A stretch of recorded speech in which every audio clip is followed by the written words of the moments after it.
Hello, welcome to Exploring Grounding, Healing, and Intuition.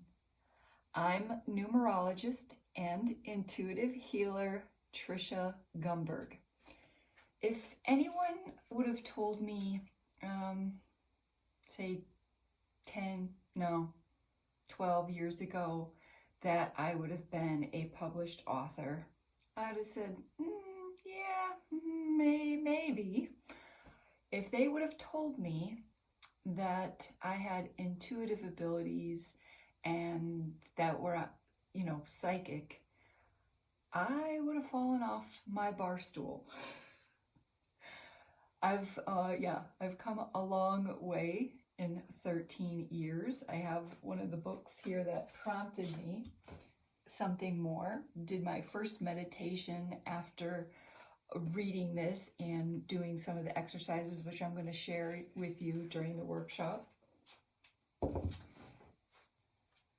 And by no means does this cover, all the things that can ground you, all the things that can heal you, or all the things that could help you with your intuition or intuitive abilities. By no means. These are just some of the ones that I've had very positive experiences from, so I want to share them with you.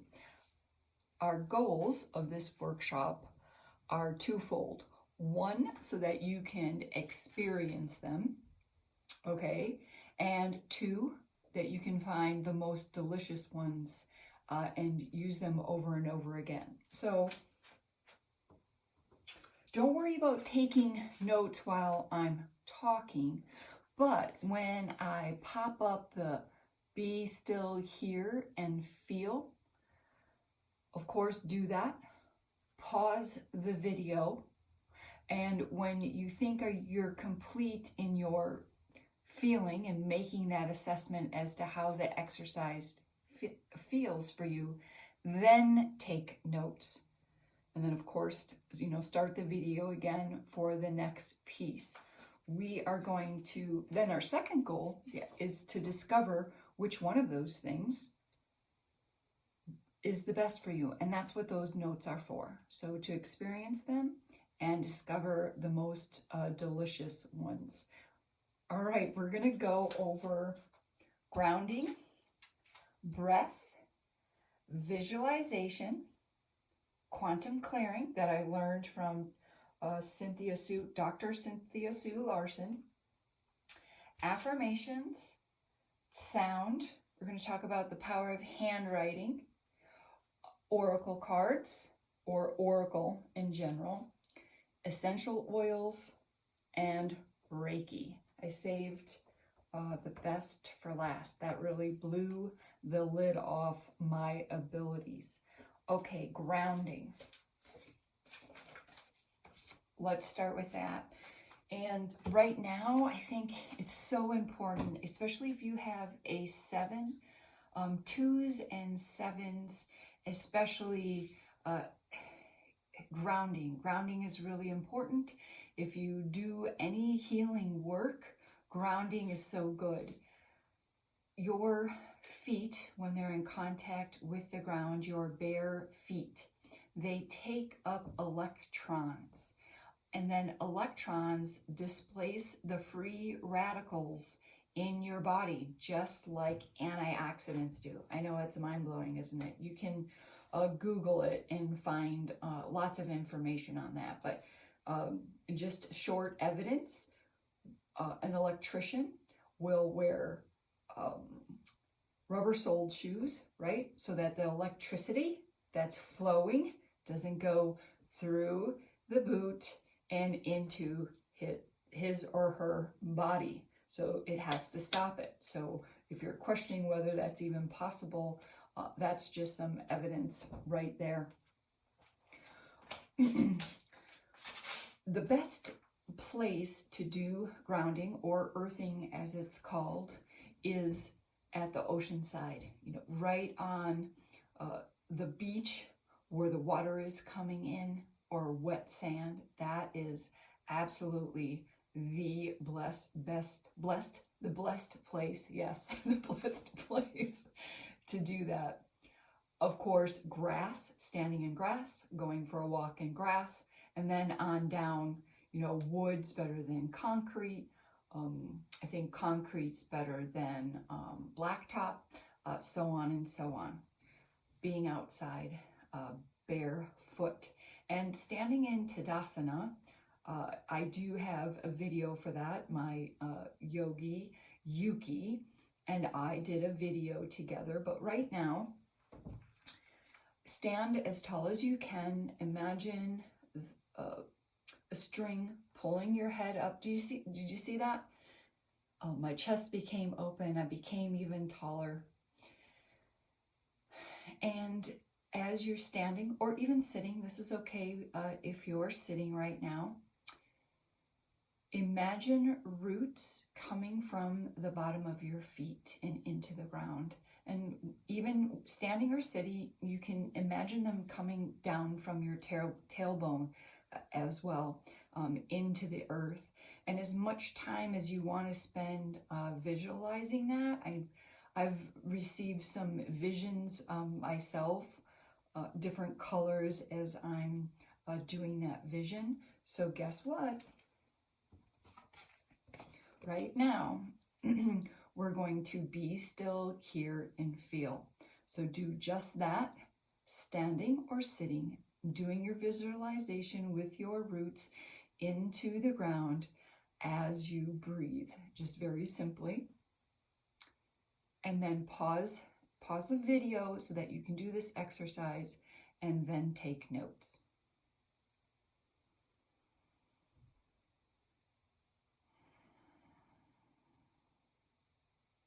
Okay. Breath. I could do an hour workshop just on breath. I call these bobs. You can do bob anywhere. On an elevator. That's the running joke. You can do bob on an elevator. Experiencing different type of breath. The idea here is to invoke with diaphragmatic breathing, to invoke your resting heart rate, and so it doesn't really, whatever one feels most comfortable for you, and that's why we need to practice a couple of different ones. As you are, with all your breaths, as you are breathing in, try to feel tall, light, and long. And as you're breathing out and releasing your breath, you're trying to, like you're making contact with the ground, you know, for that energy exchange. As you breathe in,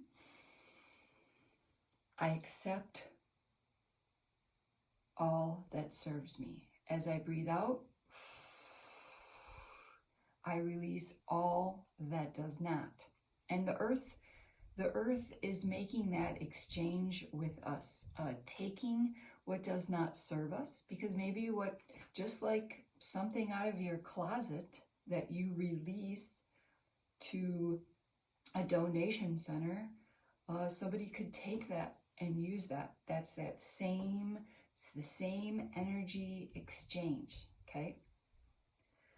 Let's do Ho'oponopono breath.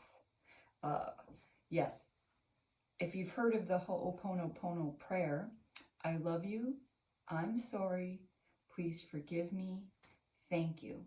Now, sometimes I use those words and sometimes I don't, but when I'm breathing into with a count of 4 and out with a count of 4, I think about Ho'oponopono, and sometimes those words go through my mind and sometimes they don't. I have a dry brushing technique that I use, that I do the Ho'oponopono breath with, and I say the prayer. So the 4 is ha, meaning breath. And that is why Hawaiians call white people howlies. It means without breath. That we're not slowing down, just breathe and relax, right? That's truly aloha, is that take a breath, relax, be cool, be cool. Howly without breath. I do not want to be a howly without breath. So let's together breathe in to 4 counts and breathe out to 4 counts. This keeps your mind on your breath. That's part of meditation, is, they say calming that monkey mind. Don't worry about that. Just count your breaths right now. So in for 4 and out for 4. In for 4 and out for 4. And now that diaphragmatic breathing I was talking about is using your stomach muscles and expanding your stomach when you bring the air in, and using your stomach muscles to press it so that it pushes all the air out of your lungs. That's diaphragmatic breathing. So that was 4 breaths in, or 4 counts in and 4 counts out. Do that now. And then guess what? So go ahead and practice that. 4 counts in and 4 counts out, and then take your notes.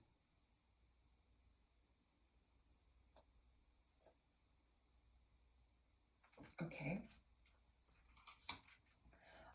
Another one, this is actually from Dr. Len from Hawaii.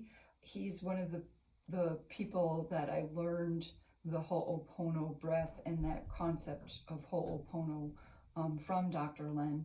And he suggests 7 counts, 7 rounds.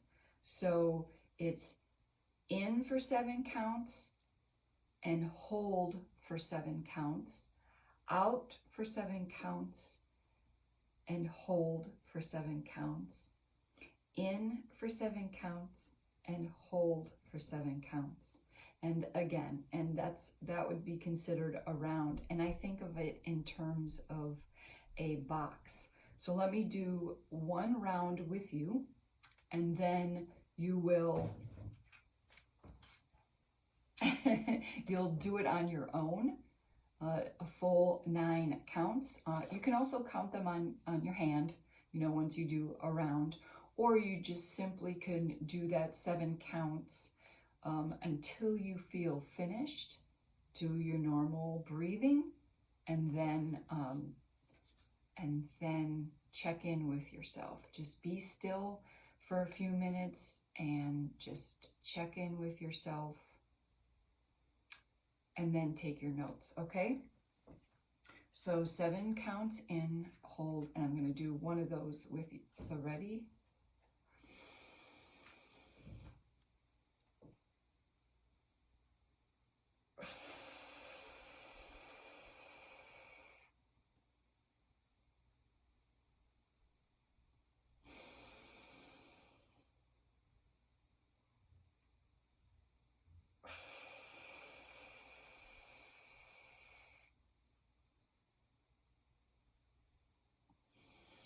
Okay, so go ahead and do that on your own for 9 rounds, and then be still, hear, and feel. Okay. I just had heard something. Oh, okay. This leads us in, it's another breathing exercise with visualization. So if you're getting notes from this class, you'll have more breathing techniques that you can choose from. But okay, now I call this visualization as opposed to a breathing technique. It's more of a mindfulness practice, but also if you know anything about the placebo effect and how your beliefs have an effect on you, right? That's mindfulness. They have an effect on you. Thoughts are things. So in this visualization, if you're clearing your energy, just the fact that you believe that you're clearing your energy and we're actually going to do it, it's pretty incredible. And I've had some great visualizations while I was doing this. Sometimes when I'm feeling really heavy and I'm doing my clearing exercise, I can actually kind of see like heaviness around me, and then I have to just keep doing it and doing it and doing it until it feels lighter and it feels clearer. This is, again, it's a practice in mindfulness and awareness, and I call it a visualization technique. You're going to take a cleaning, in your mind's eye, a cleaning tool of choice.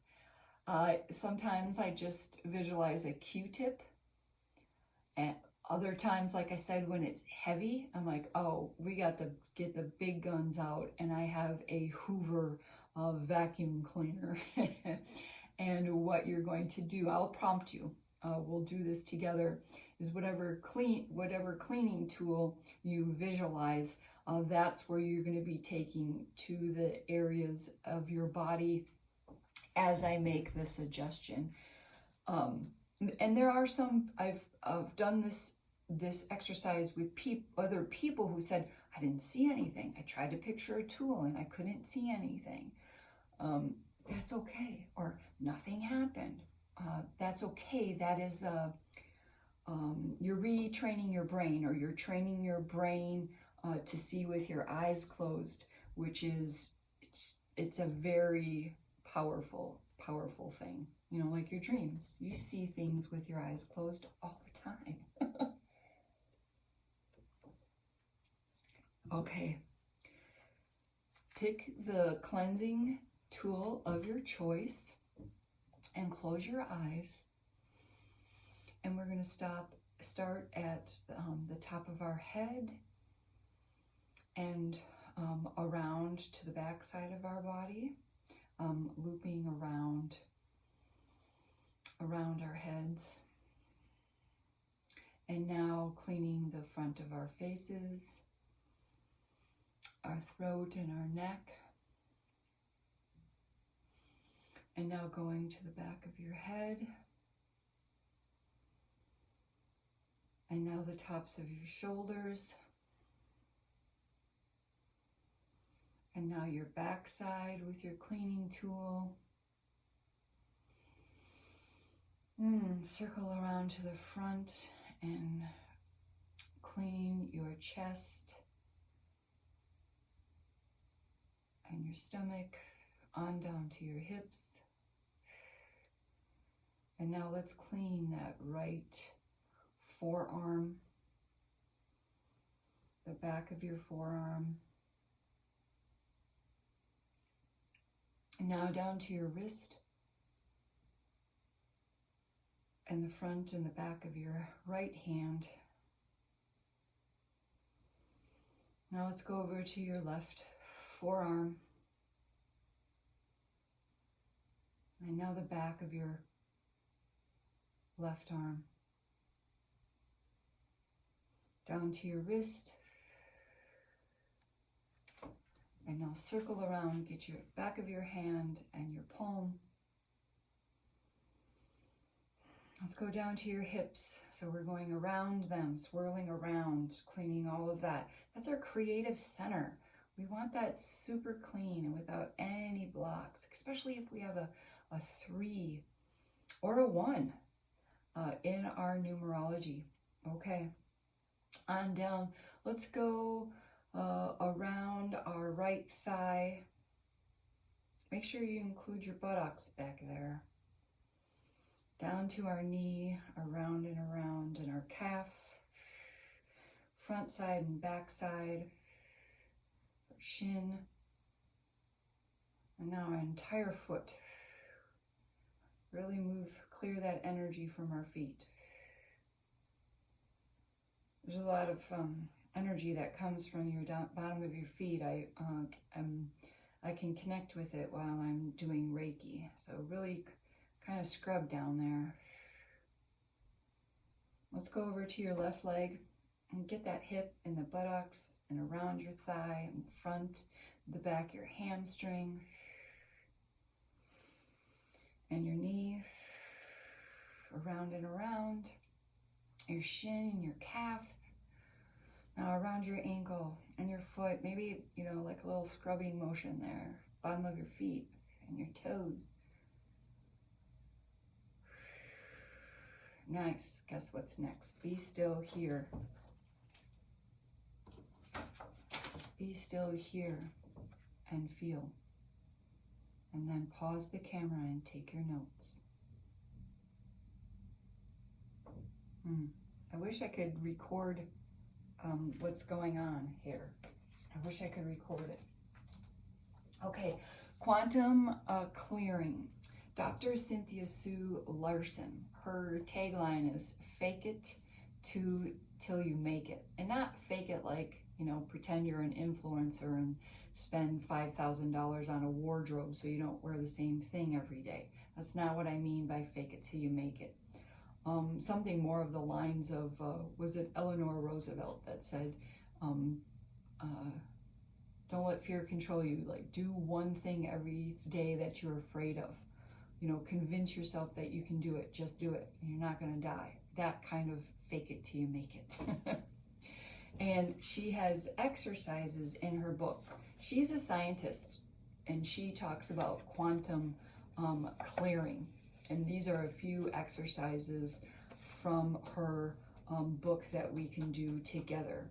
Now, you understand, your posture, right? You can read that posture from a mile away, okay? Just like you can read a posture of somebody, you can watch them with lots of confidence, right? So which comes first, the chicken or the egg? Do they become irritated and then get the stance? Do they become confident and then have the stance? It doesn't matter, right? Our mind is very powerful. Quantum, this is quantum. If you think it's going to happen, it's going to happen. That's what quantum science is about, is that if a scientist is watching the cells and they say, okay, the cells are over here and we want them over there, and they're thinking that, the cells find a way of getting over there. Cynthia Sue Larson calls that a quantum leap. Like, how the heck did it get from here to there? Oh, just because I thought it was going to get from... Yes, just because you thought it was going to get from here to there. Quantum jumping. That's the name of her book. Let's see if you're... So just standing up tall. This is actually... they teach this in some schools, is their posture. Are you in the best learning posture? And just by fixing your posture, you become more alert and open to learning. So just stand up tall for a minute and see what kind of confidence that builds instead of this, right? Schlumpy, we're not talking cool, casual, you're slumpy, you're shutting yourself down. Confidence. And when you're standing in confidence, you look exactly like the number 1. The number 1 is about confidence. That's what the number 1 is about. Actually, let me show you. I'm not making this up. Like path 1. Make sure you know I'm not making this up. Leadership, all the things, authority, right? The number 1, the number 1. It's creativity and confidence is the energy of the number 1. So stand like the number 1. Another one is just, so you have a choice. You can just stand up straight like I suggested and see how that feels. Your other choice is putting your hands on your hips.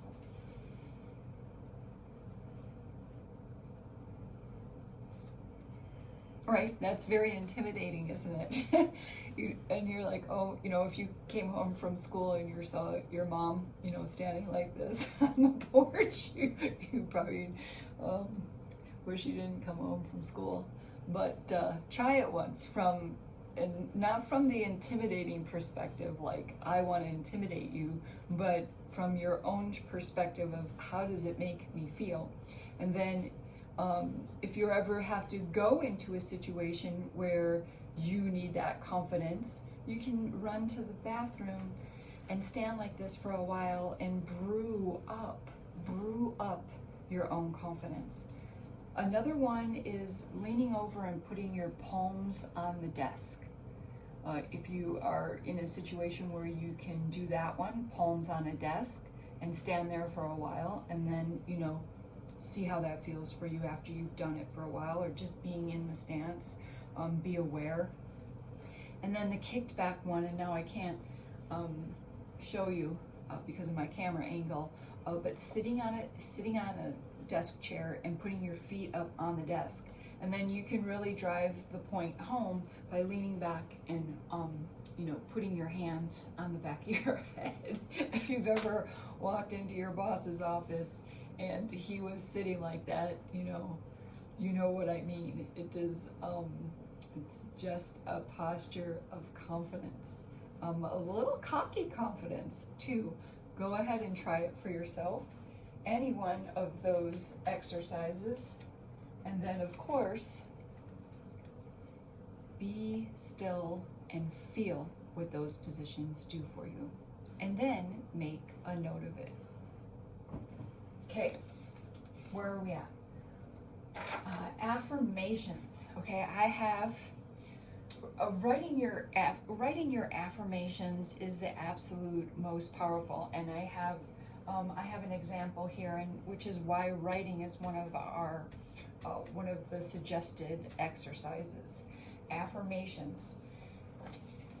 Now, the more accurate or spot on for yourself that you can get your affirmations, the best. Like I said, if you had a 1 in your numerology, you would want to say, I'm confident. And then you think to yourself, sometimes it works if you're like, no, I'm not confident at all. This is not going to work. But you understand that it's the truth about yourself.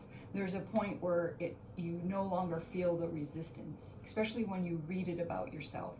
You're like, oh, this is the truth about me. And then, they say, well, repeating affirmations and I can manifest and I can manifest. That doesn't really help. I've did it every day for, so many minutes and it doesn't work. Seriously? You wouldn't want a parrot following you around saying positive things to you and you don't think it would make a difference? I like to argue that immensely. Now, I have a 1 and a 3 in my numerology, and both of those have 3 is creativity, as is the 1, and leadership. Now, the other side of confidence is what?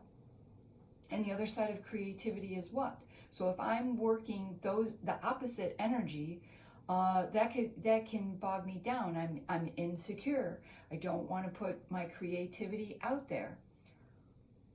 And if I replace that thought, isn't that nice? So I'm not saying negative things to myself. If I'm replacing them with these positive things, even that aspect of it is very powerful. And as I said, it gets more powerful when you get specific. I have an example here. Now, I did the numerology on this young person some time ago. And as I was working on their numerology, I came up, this person is a 21-3. And so I was doing this, when she was first born. And I was working on it. I told the parents, I'd like to give this to you as a gift. I have this idea for helping kids with confidence and all those things and creativity, and the parents. And I came up with this quote: I am creative. She is a 21-3. 3 is her creativity. And now look at this picture. If that's not creative, that she would take this toddler toy and make it into a ladder, it just says it right there. And very independent, right? I'll get it myself, right? She's not 2 yet in this picture. And now these types of activities could just drive a parent nuts unless they understand that this kid is very independent and very creative. And then watch out, because this kiddo is sensitive too, so you don't want her breaking down in tears or hissy fits if you're not understanding her. Okay, and then I have the quote, an affirmation: when I grow up, I will inspire and uplift others. She also has a 9 in her numerology, and with that tenacity, I think that's extremely true of this child. Using affirmations works, okay? The placebo effect, they do studies on this. I just posted this on my personal Facebook page because I believe in it so much. I found a Stanford study from, I don't know if it was like 15 years ago, and doctors have known, the first study I read was from the 50s, that scientists were doing pretend surgeries on their patients, on their heart patients. They would open up their chest, pretend to do a surgery, and close them back up, and then tell their patients how this surgery was going to help them. And they found just as much success with the fake surgeries as they did with the real surgeries. So if you don't think affirmations work, check your beliefs. What are you believing about yourself? What do you believe about what you're being told? If you have a doctor that says that you're sick and you're never going to get better, get a different doctor. Because he's not understanding the placebo effect and the power of telling someone that they're healthy and they will get better. There's no replacement for that power in your mind. Okay, what is next?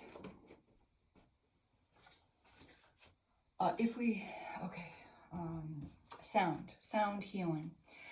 Now, do you really need science to tell you what the effects of your favorite song are? Like for me, it's The Eye of a Tiger. I start hearing that, I know the boxing, and you're like, yeah, I can do it, I can do it.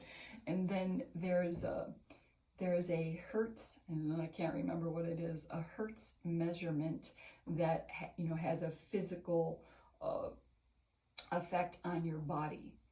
And so the same thing with the positive, that there could also be negative effects with sound on your body. I heard about that with some types of hard rock music and rap music.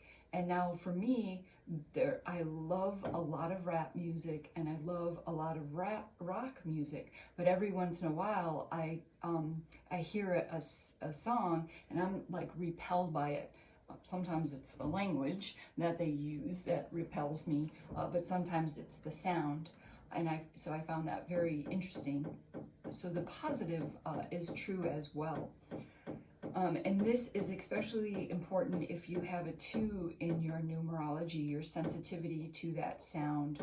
So be aware of that. The Om sound. So this is, and I've practiced this, and this is incredibly powerful in a room full of people who it almost doesn't matter if they get it or not. They're just, I have to do this Om sound and participate and da-da-da. I don't want to be spiritual. It's like it doesn't even matter, because that word, all those words, spirituality, praying, all that stuff used to irritate me and upset me. Now after my years of study, I get it. And it was numerology that, ripped through that for me. So the Om sound is actually ah, O, M. O, M. And you want each one of those 3 sounds to be an equal length, but don't sweat that. what you're really thinking about is saving enough breath so that you can get all of those sounds together. And I would like to do, the ah means I'm awake. The means the ah, ooh. The ooh means I am connecting to my dream, and the M is sleepless dreaming, you know, the wake time. Okay, and this is from the book, I don't have it here, Lucid Dreamer. Okay, Lucid Dreamer, the primal breath of Om. Let's do one of these together. And then if you want to pause and do more of them with yourself, and then make a note of it, okay?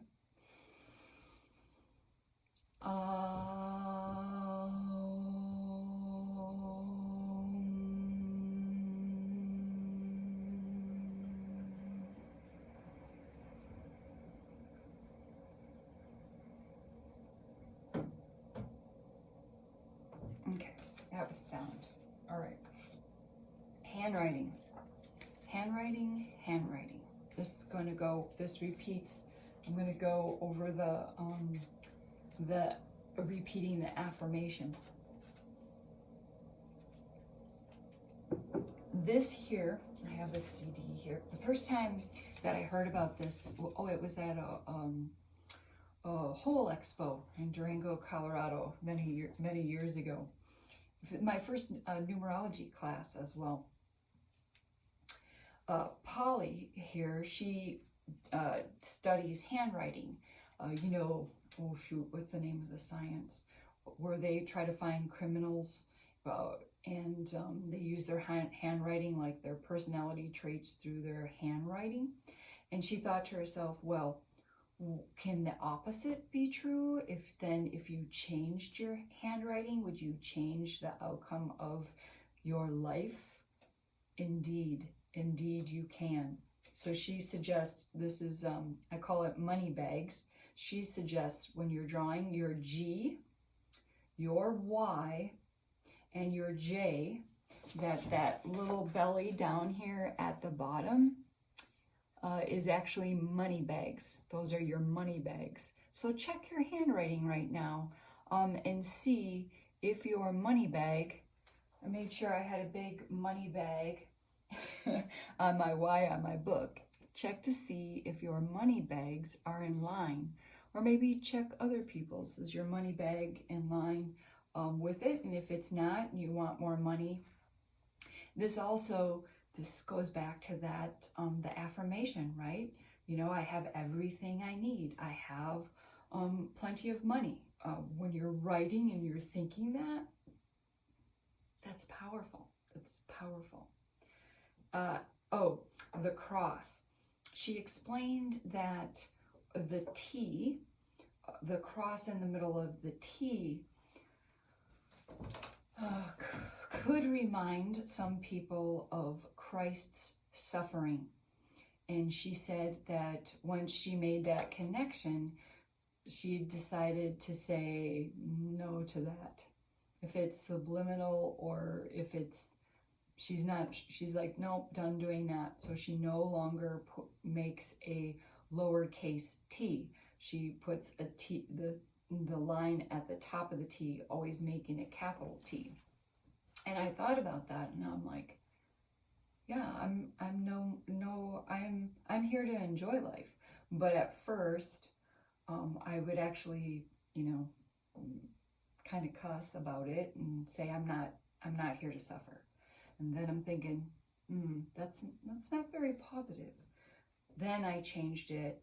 I'm here to enjoy life. And as a writer, so I was doing a lot of writing, and writing things by hand. I used to do my numerology readings. I used to write them out by hand, and I understand now the power of that, and I'm so glad that I would handwrite a lot of, I do type them now. I will do mini readings, and I write them in hand and by hand, and I do that on purpose because of the power And her tagline is "Change your handwriting, change your life." And I bought this CD from her. Change your handwriting. And then I want to share this. This besides the kinesiologist, I was having health problems and I went to some free health talks and I met a kinesiologist, not an exercise kinesiologist, but the kinesiologist that does the muscle testing, that kind. It was like 10 years of therapy in one session, and she's the one that recommended numerology to me for my life path.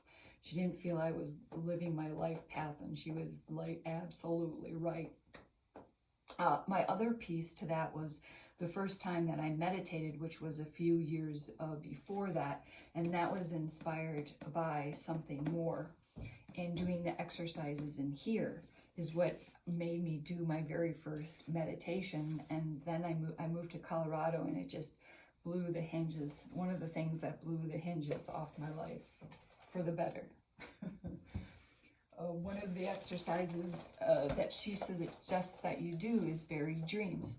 And this is also the power of the law of attraction, right? And abundance. And Abraham Hicks teaches this, and she says, "Are you enjoying your wanting?" And that used to annoy the crap out of me. But yes, now I am enjoying my wanting and I'm enjoying my writing. So this here, the first thing, I wonder if you can see this. Yes, you can. And this is 2008, and you can see other notes on here. That's a community garden. So I did this drawing before I moved to Colorado. That was 2003. Because after going to college late in life, graduating cum laude, and getting a job, I was still miserable. And I was working like 50 hours a week. And I'm like, wait a minute. And I wasn't even getting paid that much money. I'm like, this is ridiculous. I really started questioning things then. Okay, so I drew, this still hasn't quite come to fruition yet. This is, what do you call those, glass gardens? Why am I having a brain cramp? Well, sorry. Okay, so buried dreams, and I drew this purple tree. So this was in, like I said, 2003 or something. I didn't know that, but I was drawing a jacaranda tree. And then I figured this out when I moved to Hawaii, what a jacaranda tree was. I just thought it'd be cool if there was a tree that had purple flowers on it, because I love lilacs. And I'm like, we need a bigger tree. And sure enough, one does exist. So that was just a side note. Okay, all these things that I wrote down that I think were no longer possible. Let's see. Having a workshop and a studio. I guess I can update this. Here's my workshop studio. What do you think? Tall desk here, lots of drawers for all of my things, okay, for teaching numerology and all the workshops. A garden to work. That came to fruition when I moved to Colorado. Oh, a greenhouse, that's what this is called. A fitness vacation. So that came to fruition for me in 2013. College athlete. Yeah, that was kind of funny, right? Be a college athlete when I was 30. So that didn't happen, but I'm okay with it. Having an athletic body. Well, I'm 50 and I think I'm doing pretty good. I wouldn't call it an athletic body, but I'm doing all right. That's my my number 6, my 6 talking about being a perfectionist. Write something inspiring. So I think my book is pretty inspiring. A lot of my blog posts are inspiring. So some of that's coming to fruition. And then eventually my life story, which I have started to write, my memoir, which I believe is going to be very powerful. A back handspring. Can you believe that when I was in my 40s, I had assistance, but still, I was physically able to do with what resembled a back handspring. That was pretty exciting. a trip to Australia. I actually got married in Australia. So as you can see, was it the fact that I wrote it down? Was it the fact that she directed me, Sarah directed me, like I let go of it? Not only did I think I let go of these things, but now I look back, and because they were important to me, they manifested. But I wouldn't have known that if I hadn't written them down. I encourage you to find ways of writing important things down like that. It's just one of them that I bought this notebook to do all of her exercises, real moments of success. Started listening to my talents, which I found more about my talents through my numerology, and other important things to me. And I keep adding to it and adding my own things. Oh, that's the design for my doing logo designs. At any rate, handwriting, very powerful, very powerful. Okay, oracle. Oh yeah, when I say oracle, I envision, remember Johnny Carson, he would put that silly hat on, and he'd put the card to his head and he'd say something, and then he'd read the card, and then it would be funny. Okay, that's oracle, and he makes fun of it, but asking a question, so this goes back, I've heard some people using the Bible to do this, and that this was how tarot cards, part of how tarot cards became tarot cards, because the history of them is that they used them for doing plays or acting out stories, like an improv game, and then they became an oracle with their messages on there. Isn't that cool? Anything can be an oracle. Like I said, you can ask a question, then open a dictionary, put your thumb at the dictionary, where it is on the page, and it can become an oracle. These, the law of attraction, remember? The law of attraction and the energy that we put on things. So this is the deck of oracle cards that I made to go along with my book.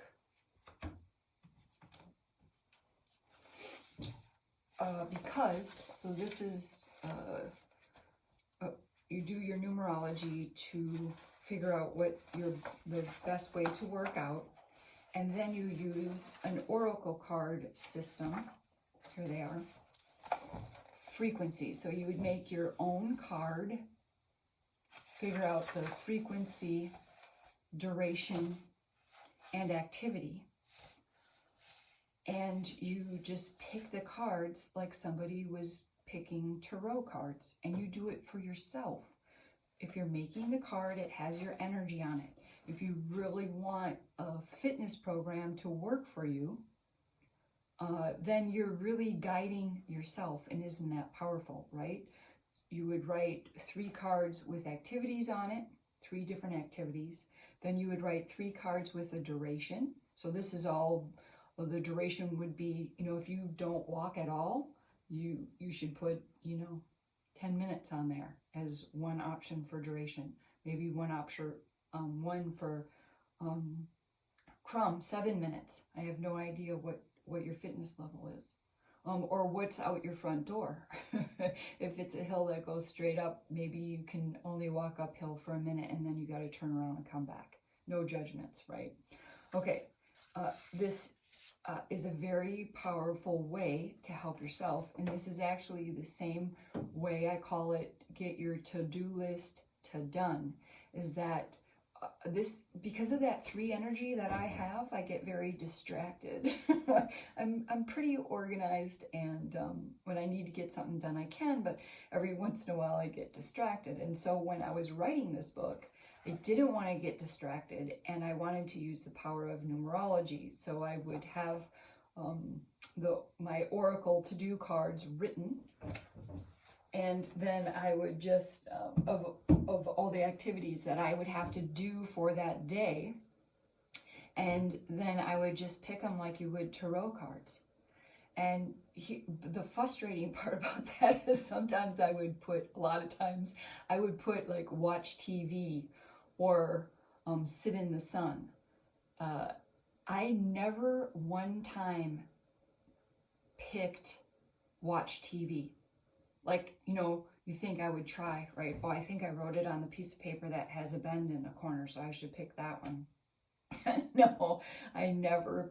Sometimes I would pick the sit out in the sun. I'm a Leo, and besides the vitamin D and spending too much time, you know, typing, sometimes that was exactly what I needed, was to go out into the sun. So I encourage you to, you can make your own oracle cards. You can buy them if you want, or you can, you know, tune into your higher self, you know, write your list of things to do on your own oracle cards and see if it works for you. And it's also a good way of practicing your intuition. You're opening that up to seeing. And you can practice this by taking 2 cards. This also works with yes and no. I was just seeing, okay. Okay, here's 2 cards. One says truth and one says limits. And so it's good first that you would practice saying having one that you knew was absolutely not true on one card, and the other card being truth. Okay? And yeah, literally truth on this side and not the truth. The limits. We have no limits except for the ones that we put on ourselves. But you would hold the card. Maybe I can demonstrate this for you if I stand sideways. Okay, okay, I'm going to hold truth, and I'm going to say, how do I feel about this card, and hold it to my heart and say, how do I feel about this card? Okay, I'm hoping that you saw that. I felt it. My body went forward as to say yes, okay? And let me write another card. I don't like this word. And again, you can do this on paper, so you maybe, you know, try it that you don't know what your paper says, but you clearly see what this paper says. But I'm going to close my eyes, and I'm just going to ask my body how it feels about it, because maybe I need to avoid something that I hate. I'm not sure, but let me see. See, I can't even stand straight up. It just, as soon as I said it to my heart, it threw me backwards. I'm a little bit more in tuned to the yes and no's that my body gives. That's just how mine responds. Yours could maybe go hard to the right or hard to the left. So I hope, you know, my demonstration didn't influence, you know, you, but sometimes that's how you calibrate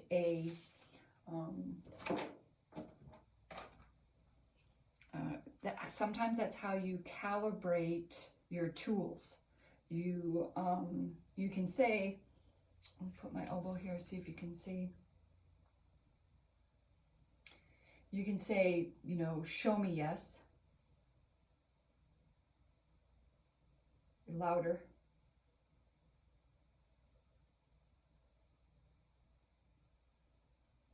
Okay.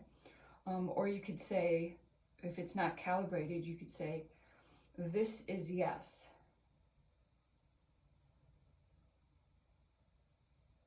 Show me yes.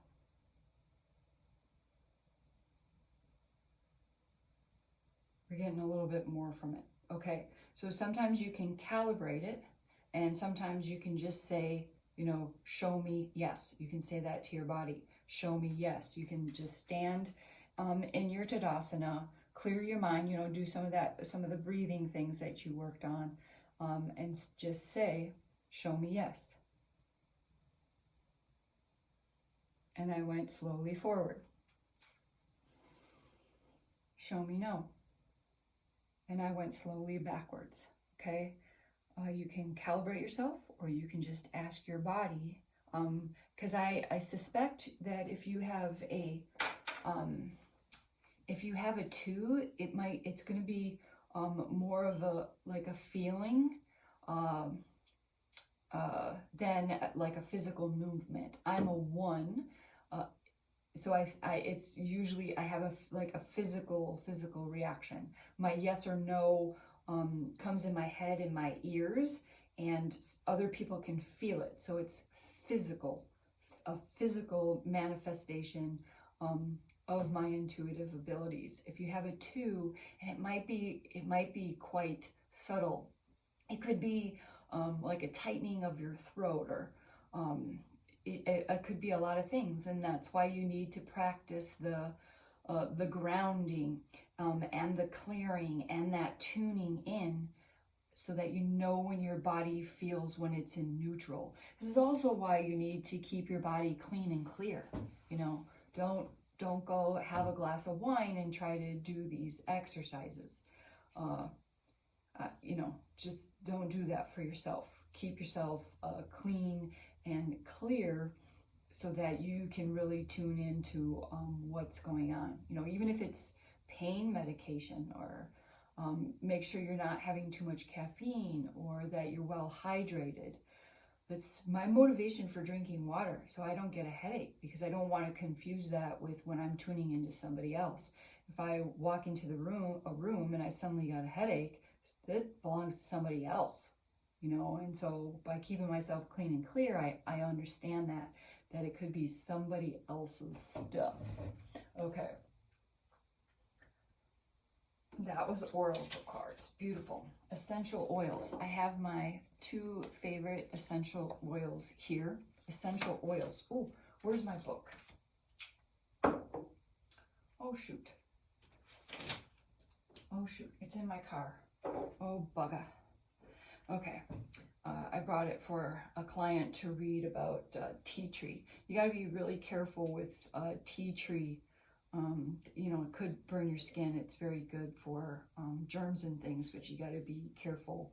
I put it straight on my toenails, but you got to be careful with tea tree. Okay, my essential oils book, and you can look this up. Essential oils, frankincense in particular, is the only one that can break the blood-brain barrier. And if scientists could figure that out, they could cure, I think, Alzheimer's and Parkinson's disease. So that's that little block, and why they can't cure that disease, because what can penetrate that barrier. So frankincense is one of them. And so you can look that up too. You don't have to take my word for it. But if you ever smelled chocolate chip cookies, or what was the other, or apple pie, it's an actual, it's a physical feeling, yes, that you get in your body, your home, and comfort and deliciousness, and so much goes on just with that smell. Oh, lilacs and plumerias, they just take me to a very lovely place. So just on that simple form, lime and lemon and orange, those are invigorating. These ones, now the nutmeg was suggested to me by that kinesiologist that I told you about. She said this is truth serum, and I looked it up, and almost every place essential oils they talk about nutmeg, it's truth serum.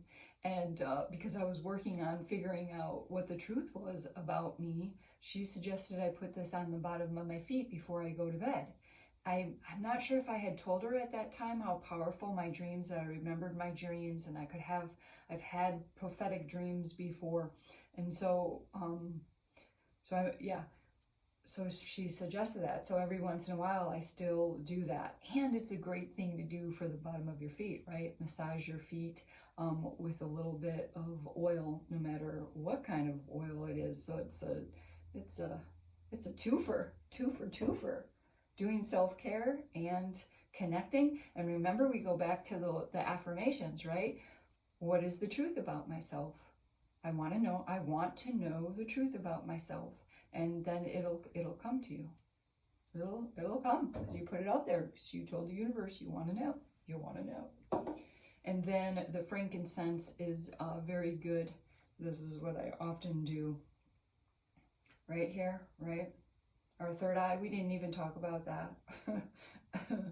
The pituitary gland, right? Like I said, I'm not covering everything.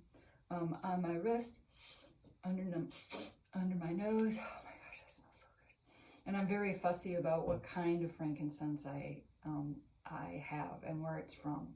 And I've smelled lots of them, and each one is different. You know, this is my suggestion for you, is to just go to the organic store and not even worry about what, maybe you want to work on something, or maybe you want, because there's a couple other ones that work for intuition, that you just go and you smell a few and you do that, be still, hear, and feel. I would have you do that if you were, you know, local and you were doing a workshop with me. We would do this together, is to smell them and to, you know, see what the result was for, your reaction to it. And then, what would I suggest? Choose the one that resonates with you, that like brings you, like has some kind of reaction when you smell it. Oh, yeah. Yeah, okay. I've saved the best for last. And now I don't have the Reiki symbols here to show you on purpose. I don't have the language. It was when I got my Reiki attunement. So this is a direct result of doing my own numerology. Let me show you. This is the book that I'm talking about. When I did my own numerology and discovered that I had intuitive abilities, and I think it said something about being a healer. Do you see where the binding is broken here? I was reading about other people and I was like, this is them. When I read about my father and how sensitive he was, I forgave him for being an alcoholic. I mean, that was huge. I had so much resentment towards him for that, and this just really helped a lot. But then when I got to that part about myself, and I'm like, oh, this is bullshit. That's not true. And then I'm like, do I want it to be true? Okay, universe. So then I just this is when I started talking to the universe. I still was resisting the word God and prayer.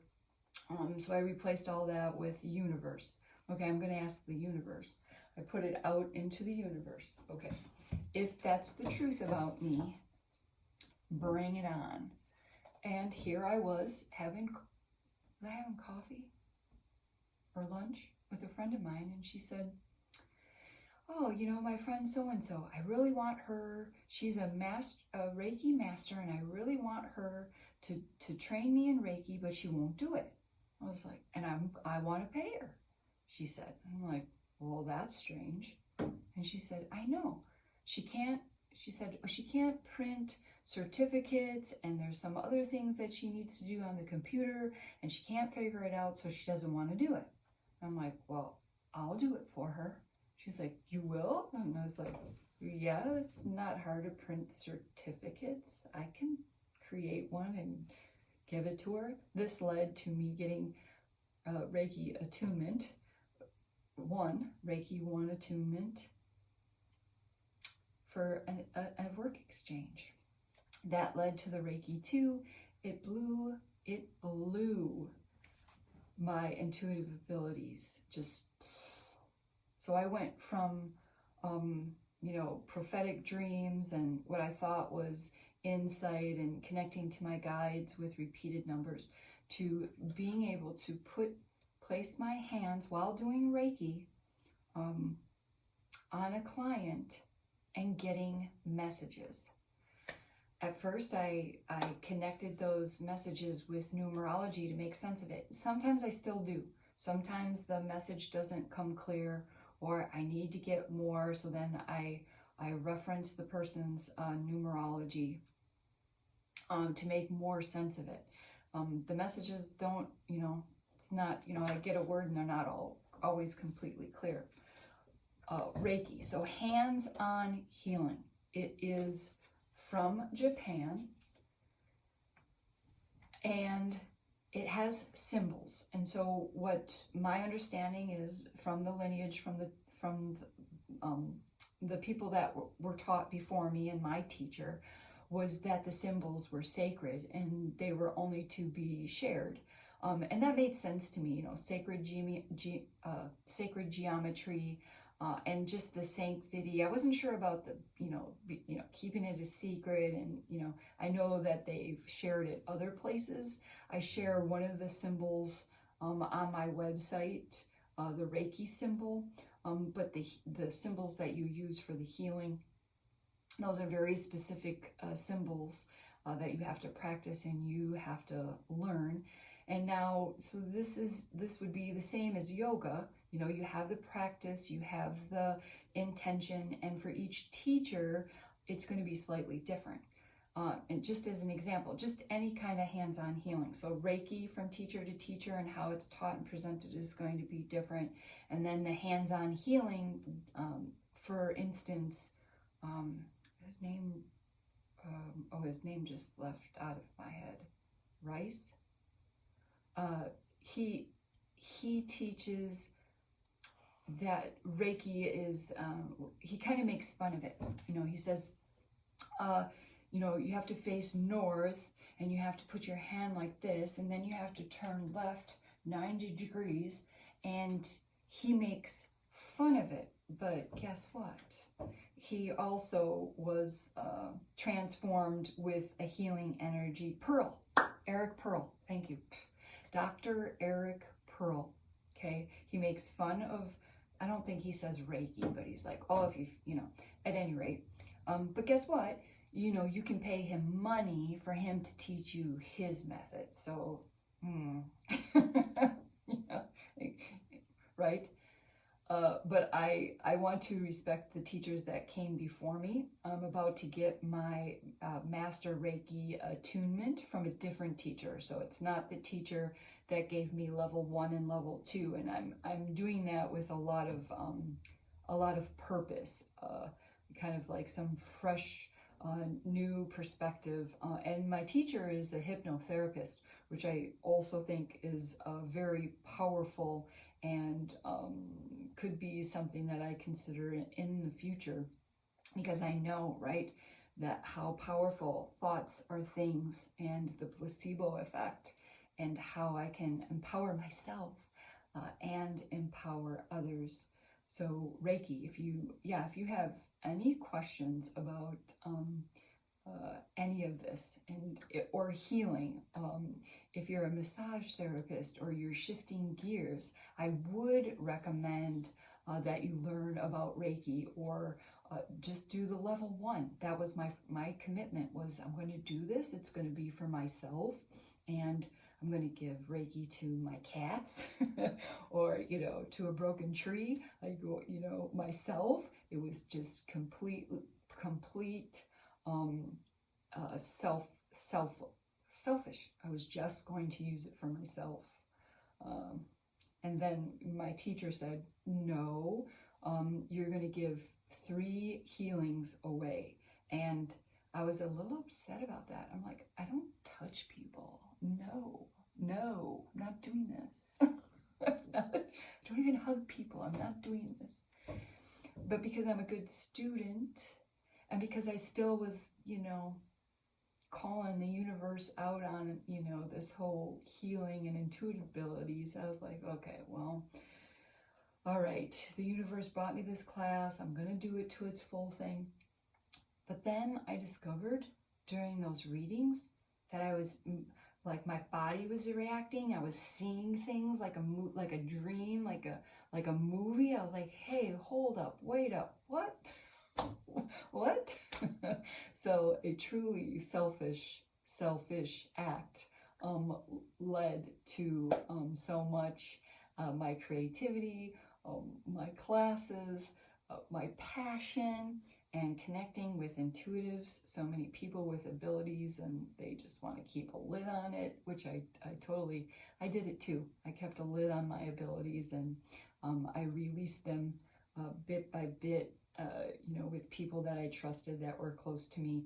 And I did it very measured at first, and sometimes I still catch myself holding back. So I hope that you enjoyed this workshop and that you take time to say yes to who you are and the present moment, and to be here and feel. I'm here if you need me.